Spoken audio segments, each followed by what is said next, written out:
Hey, good afternoon, class. It's Mr. Chen's calculus class again. This one, it's section 4.5. So, we want to talk about the way to sketch the curve for any kind of function. So, the step that we need to follow through without using a calculator. Anytime they sketch the graph, you can always do it manually. And for sure that you can always check this by going through the process. And also for the final graph, you can always check that with your graphing calculator. So just type in that y1 with the exact function. So here's the process that we need to go through in order to do it manually. So first thing that you have to do is find the domain of a function. So which is the restriction for the x value. And then step 2, you want to find x y-intercept. And then step 3, so find lines of symmetry if there's line of symmetry exists involved with the function. And then step 4, find the vertical, horizontal, or the slant asymptote. Step 5, first derivative test with the critical numbers. And then number 6, so you want to do the concavity test with the point of inflection. Concavity test, so that basically tells you whether that the curve is concave up or down with a certain interval. And then finally, you want to sketch the graph. So we're going to do the basic example for the first one, and we'll see what we can come up with this. Okay. Once again, I just want to turn on some music so for the background. So just want you guys to relax a little bit while you're learning something new.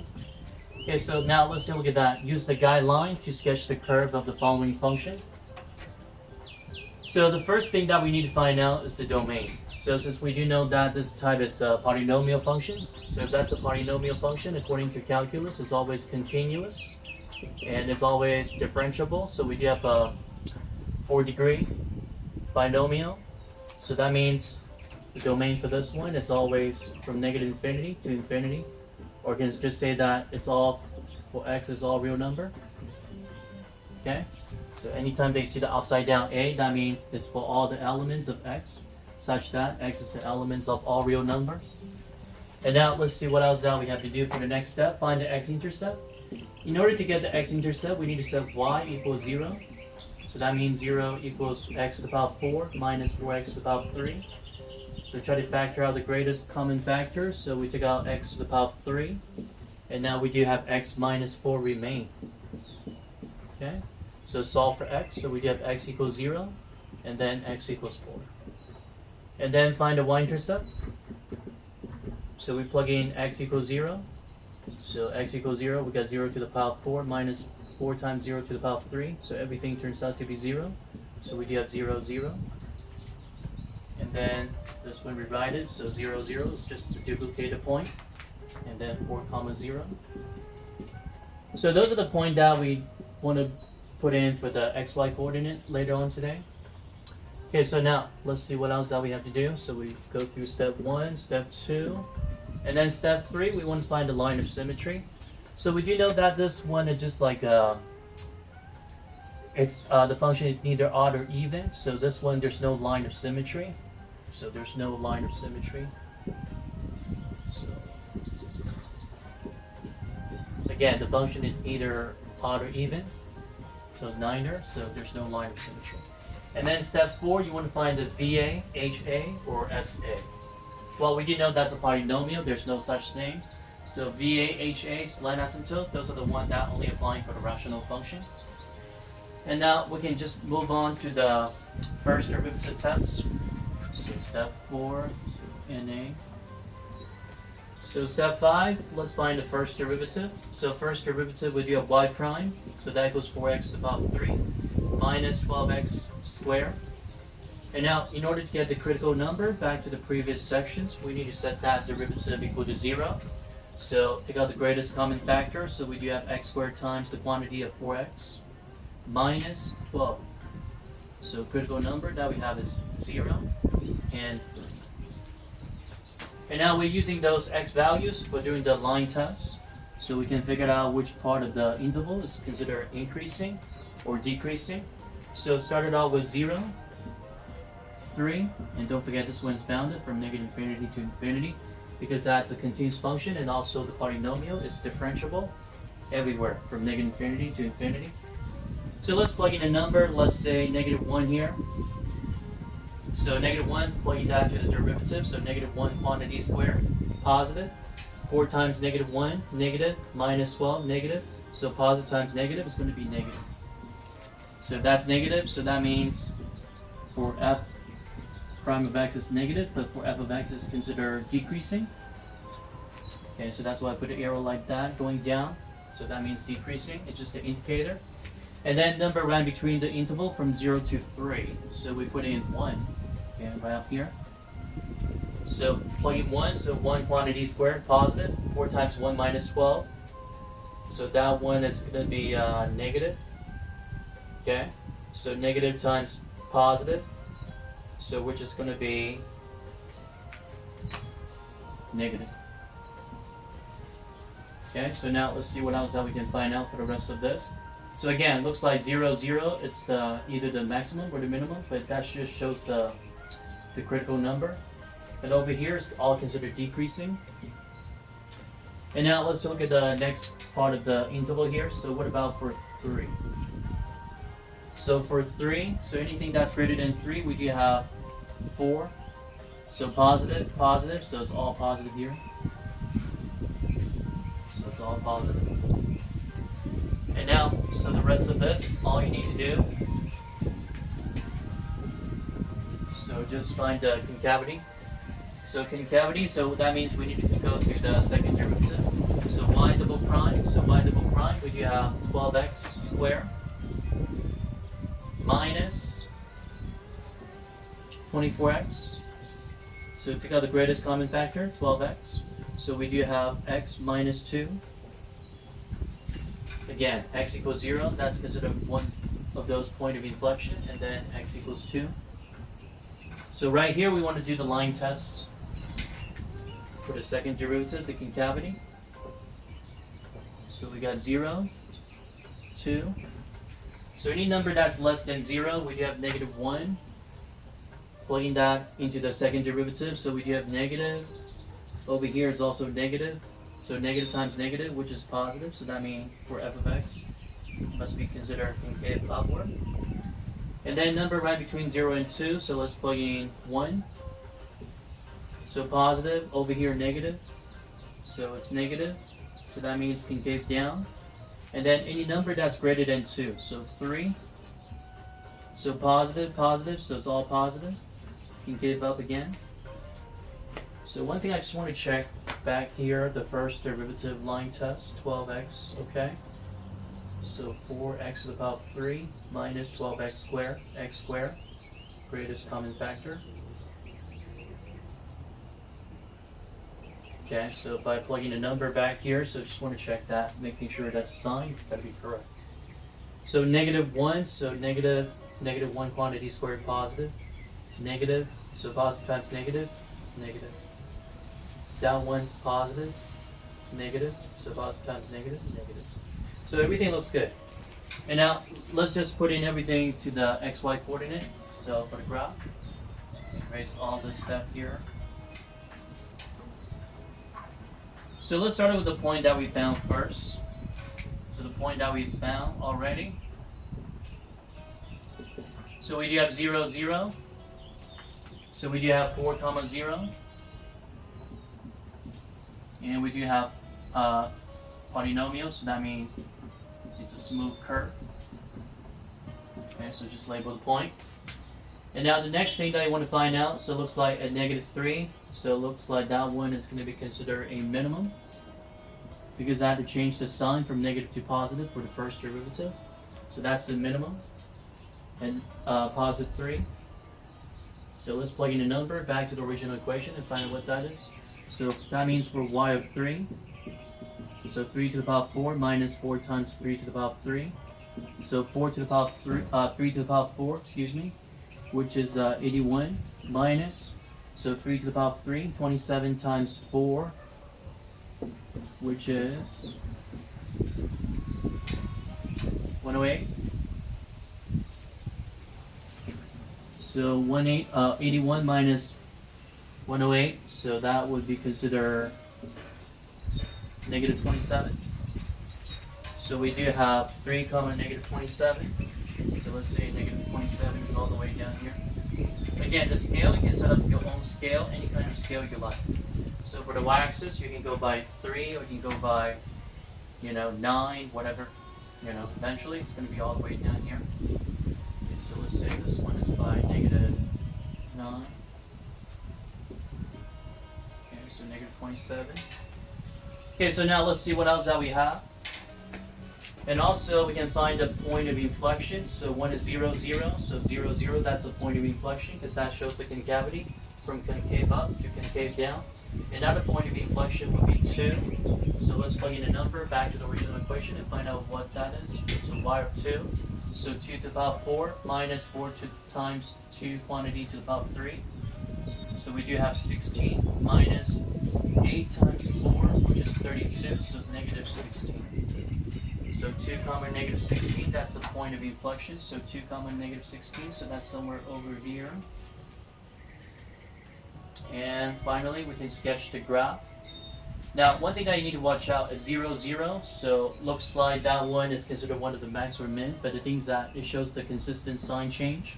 So at that position, it's neither the max or the min, but it is the concavity. So it shows that it's a point of inflection. So from negative infinity to 0, so that's concave up. So concave up, so that means going down this way. It's decreasing, it is decreasing, and it's facing upwards, concave up. And then all of a sudden, so it's still considered decreasing from 0 to 3. From 0 to 3, it's still considered decreasing, but this time for the concavity, so that from 0 to 2, it's concave down. So right here, from 0 to 2, so then that'll be concave down, so this one should be shifted a little bit over, like that. And then from 2 to positive infinity, it's concave upward, so it's concave upward. Okay, so concave up. Okay, so 4 comma 0, that's just the x-intercept. So it's going back all the way.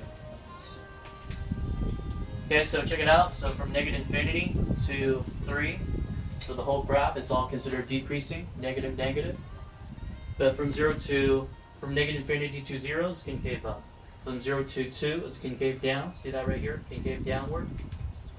And then from 2 to infinity, so from 2 to infinity, it's concave up. And then over here, from 3 to infinity, it's all increasing. So here's your final graph. Another thing that I can check, since we do know that's a polynomial, so the end behavior, the highest power is 4. So you should be able to see like 4 different changes here. So here's 1, 2, 3, 4. So 4 different changes for the graph. Okay? So see anything like that? So normally this one's supposed to be like a W curve, but right now here, it's just like a bounded, like a weird shape. Okay? So now we'll do another example like this. Okay? So let's take a look at that. Okay, so another example we have, so it's on the back 4 here. Just flip this thing over. Alright, here we go. So example 2. So we do know that one is irrational. So basically we can use the pre-calculus technique to find out the vertical asymptote. Perhaps the slant asymptote, but this one doesn't apply to slant asymptote, the horizontal asymptote. Again, let's go through the same process. First thing that you need to find out, the domain. So the thing is that denominator, we do know that the denominator cannot be 0, so we set it equal to 0 first to find a restriction. And we end up with negative 1. So that means the domain will be considered negative infinity to negative 1 union, and then negative 1 all the way to positive infinity. And then step 2, find the y-intercept and the x-intercept. Let's find the x-intercept first. So just set y equals 0. So we do know that the denominator cannot be 0 because the whole thing would be undefined. So the only thing that can be 0 is just the numerator. So that means 0, 0. So that would be the x-intercept. And then same thing happens for the y-intercept, would be 0, 0. Okay? So just plug in that 0 for x. So we have 0 over 1.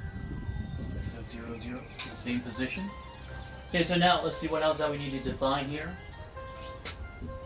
line of symmetry, there's no line of symmetry here because this one, it's, I would say that's an odd function because the top and the bottom, that would be considered x to the first power. So there's no line of symmetry. Okay, so it doesn't apply to that.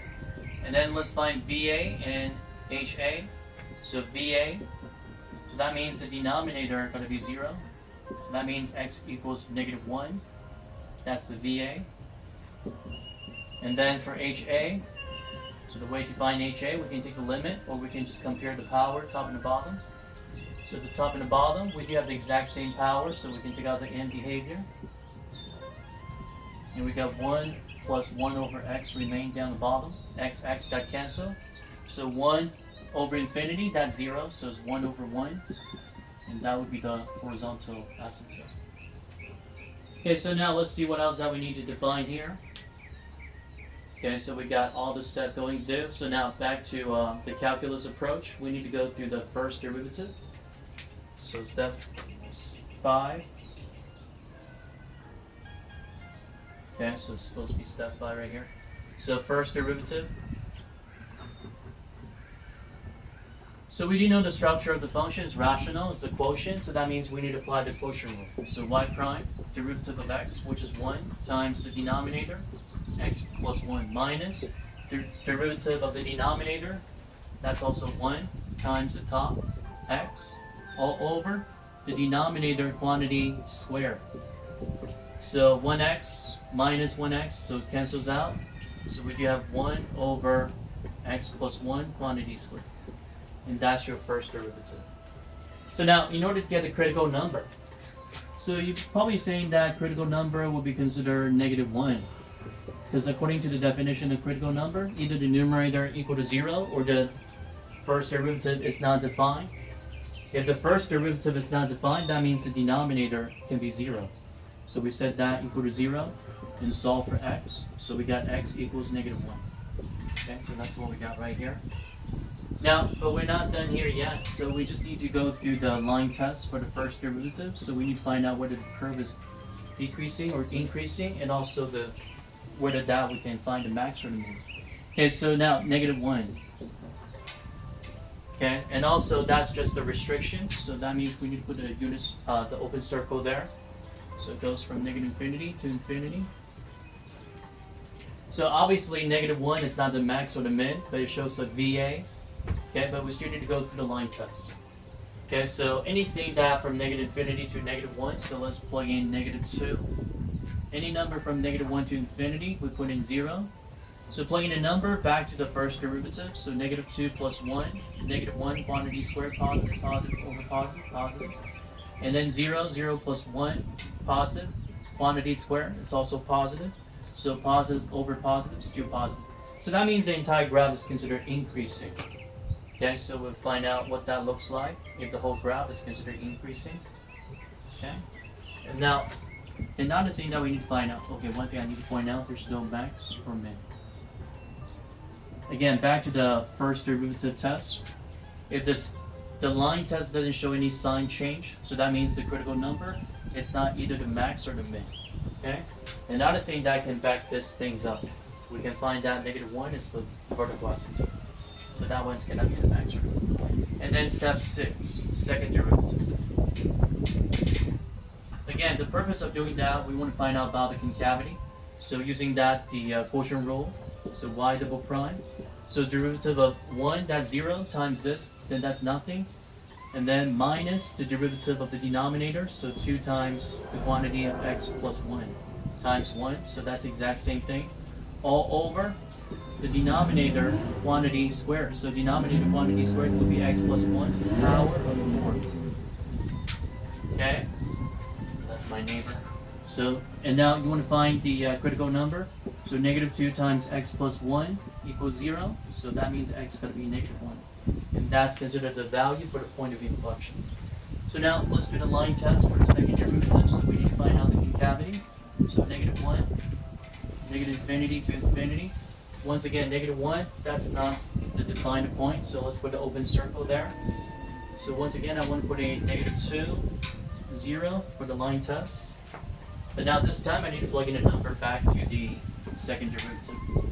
So regardless what happened down the bottom, it's always considered positive. The only thing that matters the most is the numerator. So negative 2 plus 1. So it's negative. Negative times negative, positive. Positive over always positive. It's always positive. So that means from negative infinity to 0 to negative 1, it's always concave up for f of x. And then negative 1 to infinity. So what happens over there? So let's plug in 0 back to the second derivative. So we do have positive times negative, so it's negative. Again, negative over positive, that's negative. So this one is going to be concave down for f of x. So now with all the information that we found, the domain, the x-y-intercepts, the VA, the HA, the critical number, well, which is that the vertical asymptote, the line test, the chart right here, and then the second derivative, the line test. So we'll be able to sketch the graph. So let's do it. Okay, so I just need a little bit more space here down the bottom. Okay, so let's see. Maybe I should do it on this side right here. So we found the x-y-intercept. Let's just divide it in case that I forget. 0, 0, domain, and then VA, negative 1, and then HA, y equals 1. So I'm going to erase this part right here, so if you have more space, just sketch the graph. Okay, so now let's sketch the graph with all the information that we found. So we need the x-axis, the y-axis. So 0, 0. It's right here, the center. So we do know that the domain is from negative infinity to negative 1, and at negative 1 there's a vertical asymptote. So right here, so that's a VA dotted line as always. And then HA, which is 1, right up here. And for those of you who might be wondering, by using the pre-calc technique, the graph is going to be going like this. But just want to make sure that with to check the work by using the calculus approach. So from negative infinity to negative 1, so the graph is always considered increasing. Okay, so that means the graph is increasing from negative infinity to negative 1. So that means right here. So it's going to be like this. And also checking that the second derivative, and that one is always considered concave up. Okay, so that one is always considered concave up. Another thing that you can do, you can always plug in a number to check the work. So let's say that you plug in negative 2 by using the xy table. So negative 2 over negative 2 plus 1. So we do have negative 2 over negative 1, so then that would be what? 2. So negative 2, 2. So 0, 0, negative 1, 0. So negative 2, positive 2. So it's all the way up here. Okay, like that. Once again, it's increasing curve, so that just matched with what we found. And it's considered concave upward from negative infinity to negative 1. And now what about anything that from negative 1 to infinity? So anything that from negative 1 to infinity, it's considered increasing as well. But at that, well, for all the positions from negative 1 to infinity, so that's always considered concave downward. So that means concave downward. So that means this one is going this way. And another thing that we want to find out, the x-y-intercept. So we do have 0, 0. So that means the curve is going to be going through the point of 0, 0. Like that. And guess what? That's your final graph. Okay, so now what about, for example, 3? Right up there. Okay, so let's see. So once again, I would like to take the next few minutes, or you just pause the video and try to come up with the graph first by going through the same process. So it's basically the same process that we go through, but this one we need to find out what kind of function that is first. So this one looks like the product of linear and radical. Okay, so it's a combination. So first thing that you want to do is find a domain. For the linear, it's always from negative infinity to infinity. But for the radical, this part right here, so it looks like x must be from negative infinity to 4. Because that, it just sketched the graph with the transformation, the graph would be like this. So we have 4 right here, 1, 2, 3, 4. So just focusing on this part with transformation. That means it's going to be like this. So that means the restriction for this one is from negative infinity all the way to 4. And then stop at 4 right there. Okay, so another thing that you want to find out is the x-y-intercept. So for the y-intercept, we set x equals 0. So that means y going to be 0. You just plug in a number. Regardless what happened over here, this one 0 times everything else is always 0. And then what about for the x-intercept? Would that be the exact same thing? So this time we set x equals 0. So for the x-intercept, we do have 0, 0 as well. But also don't forget, the 4 right here can be 0 if we plug in 4 for x. So it's 4 comma 0.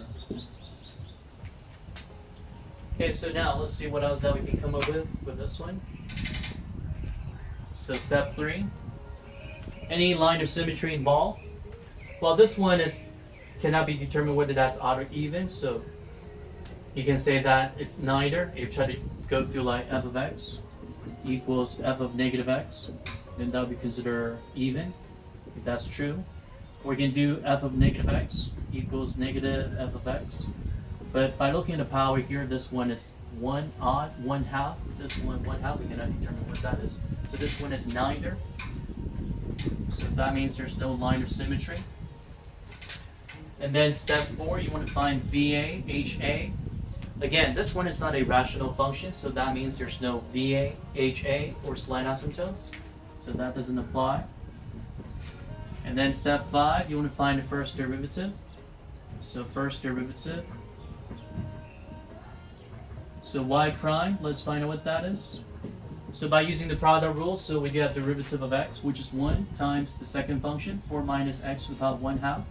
And then plus the derivative of the second function, 1 half, times 4 minus x, quantity to the power of negative 1 half. But now here's the part a lot of people mess up.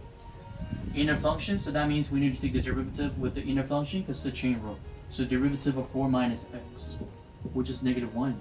And then times the first function times x. So that would be the product rule. It is a little bit complicated because there's so many things involved right here. It's a combination of linear and radical. So now, before we set that equal to 0, we probably want to set that as the factor form. So anything that is sharing common, we can always put it out. And now let me just rewrite it. So this one is just like 4 minus x to the power of 1 half. And then negative times positive, negative 1 half x times the quantity, 4 minus x to the power of negative 1 half. So now we can take out the greatest common factor. And guess what the greatest common factor here is? Which is this. The one with the least power, so it's 4 minus x to the power of negative 1 half. And now you want to find out things that's remain. So this one is just considered 4 minus x to the first power. Well, because I have 1 minus 1 half, then that would be 1 half. Okay? So to the first power, basically you can just write it like this. It can be rewritten like this. And then minus, so this whole thing's gone, so we just left with 1 half x. And don't forget, we need to set that equal to 0. So one thing that we find out, x, so just set that equal to 0. So this one is the first derivative. X can be, well, either undefined, the whole derivative can be undefined. If the whole derivative is undefined, that means x can be 4. And also this part right here can be 0 as well. So 4 minus x minus 1 half x can be 0. So it's 4 minus, so negative 1 minus 1 half, so it's negative 3 half x. So 4 equals 3 half x. And then solve for x. So divided by 3 half or multiplied by 2/3 both sides. So 2/3 times 4, so we got 8 over 3. And that's the critical value. This one, you're probably wondering, how come we're not using this one as the critical number? Well, because that, according to the domain, it's the endpoint. If the endpoint, there's no need to test it. So if doing that, the first derivative line test. So this one, it goes all the way from negative infinity to positive 4. So this one's supposed to be a bracket. Or you can put like a closed circle here, like the other symbol, closed circle. So that means just like a ray. Back to geometry. And the only critical number that we need to separate them, the x values, which is 8/3, right here somewhere in the middle. Okay, again, this one is the first derivative line test, or the rate test, whatever they call this. So any number that runs between negative infinity to 1/3, so let's say 0. So plugging 0 back to the first derivative. So plugging 0 here, so we do a positive. And then plugging 0 here, so this one will be 4. So positive, positive, which is positive.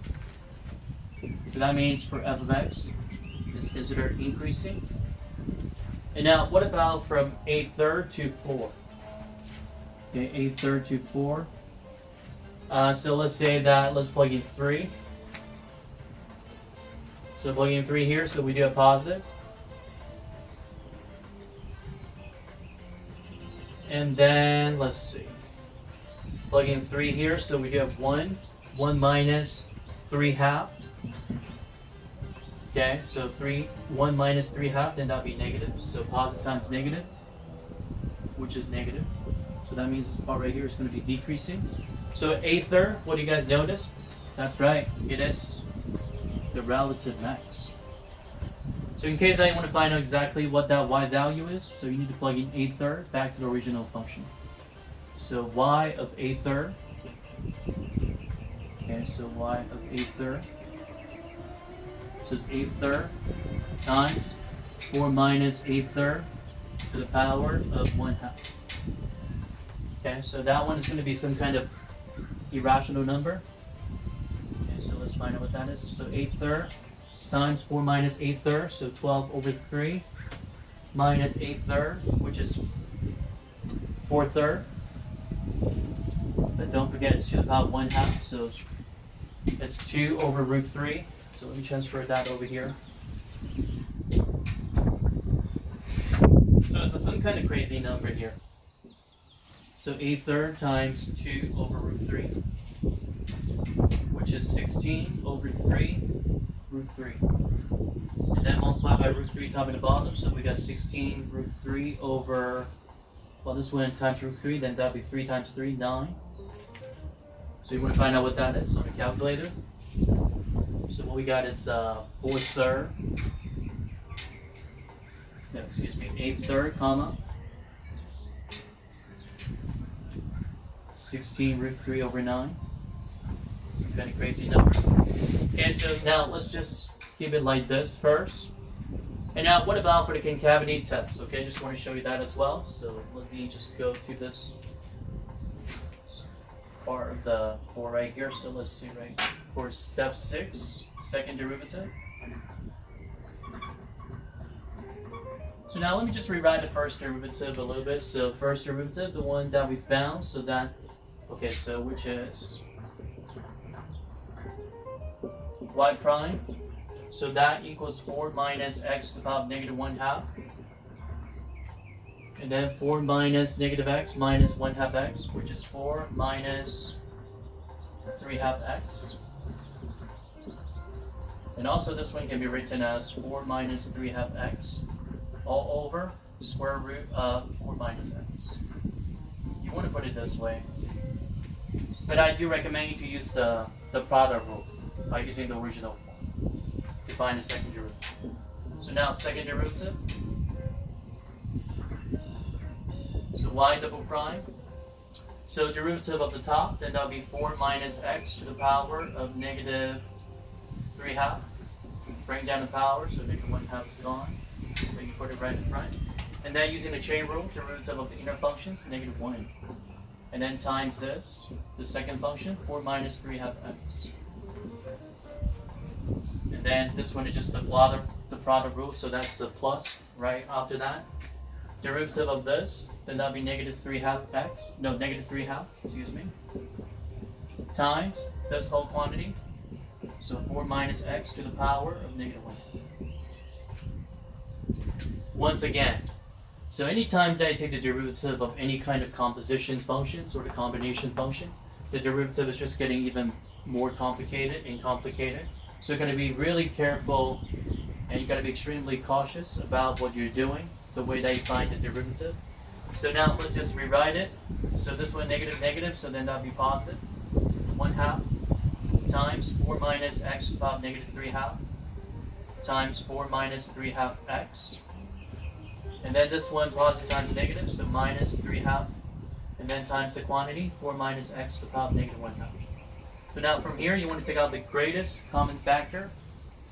So this one, you guys probably stretching your head, you know which ones do I need to take out? Compare and contrast. It's the same binomial for the base. So the power that you want to take out is always the least power. So the least power, then that would be the one that for negative 3 half. And also we can take out 1 half as well, because that's the greatest common factor for the coefficient. So take out the common coefficient first, 1 half. And then 4 minus x to the power of negative 3 half. So what's left here for the first group? It's just the binomial, 4 minus 3 half x. And then what's left here? It's minus 3 times the quantity of 4 minus x to the first power. The reason why that is because that 1 minus 3 half is going to be negative 1 half. Okay, so another way you can check that, negative 3 half the power, same base, multiplying. You want to add the power, so negative 3 half plus 1, negative 1 half. Okay, so now with all the work, okay, so let me just circle what I found here. So we found the y-intercept. Okay, so the domain, the y-intercept, let me just rewrite it so I need more space up for this. Okay, so this one can be erased. Step 2 and 3. This. So the chart, I just want to keep the chart right here for the test that we just went through. It is a lot of work. We're doing this, making a graph manually without using a calculator. Okay, so all that.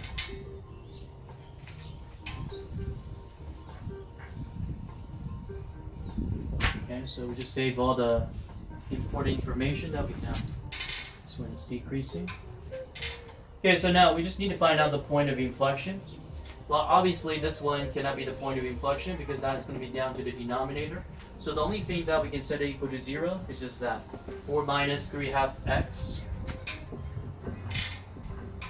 minus 3 times 4, 12.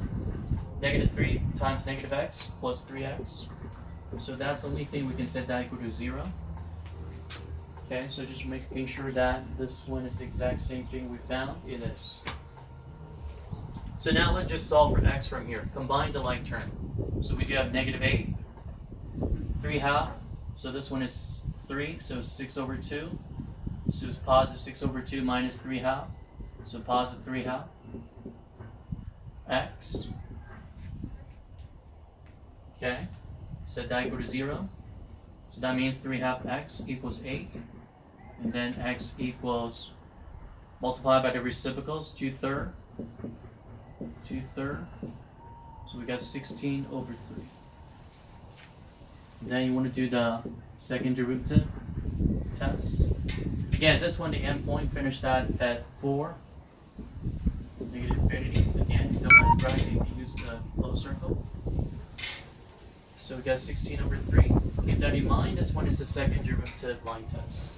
So let's plug in negative 1 back to the second derivative. So you plug in negative 1 here, so this one is going to be positive. Negative 1 right here, so negative, positive, over here, positive. So it's a small negative number, subtract a big positive number.